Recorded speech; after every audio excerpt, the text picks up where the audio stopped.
And so this is on page 296. He kind of contrasts the old and the new. So he says it was not easy to live through, day by working day, the shift from an old university removed from the hurly-burly of money and politics, built on scientific conception of knowledge, meritocratic, positivistic, authoritarian, private in its decision-making, to a new, more public type of higher education, accessible to everyone, relativistic in its conception of knowledge, consumer-orientated, functioning openly, in short, user-friendly.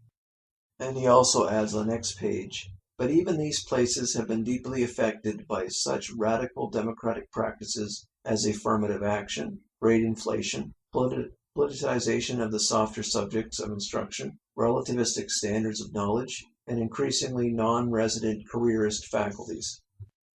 And he also mentions the student popularity as now being important for faculty promotion, which was probably almost irrelevant in the past. So he says here, their tenure, promotion, and pay raises are indexed to their popularity with students, a much more potent force for the new gypsy scholar and the non-tenure track lecturer than for the old tenured professors.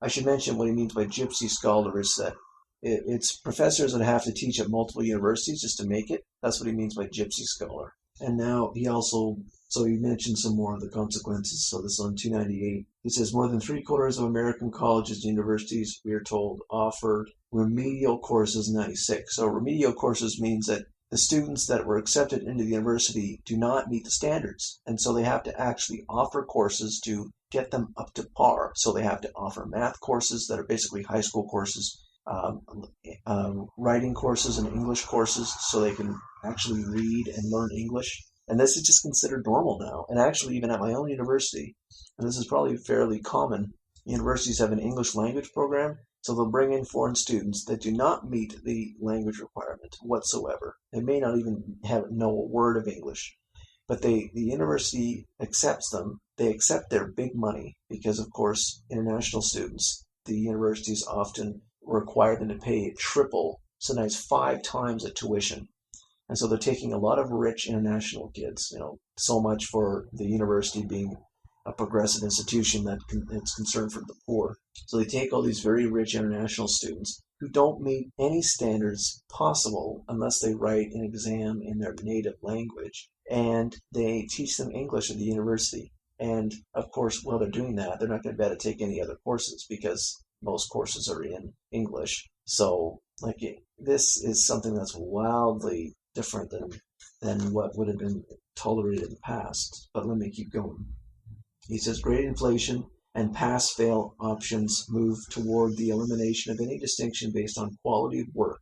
Now, what are the consequences of that? The consequences that in the working world, businesses will no longer look on degrees as worth anything because the university standards have fallen.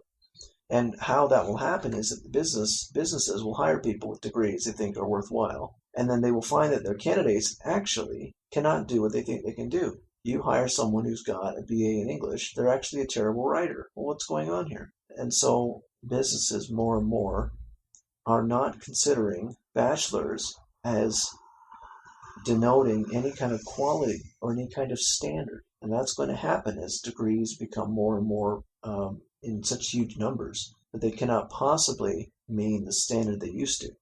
And so they will not then be recognized.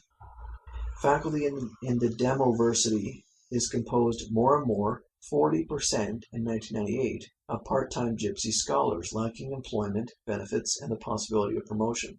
The widening division between stars and a teaching underclass might not seem particularly democratic in its workings, but a free, uncontrolled marketplace for labor has traditionally accompanied American democracy, which has historically prized equality of opportunity over equality of income.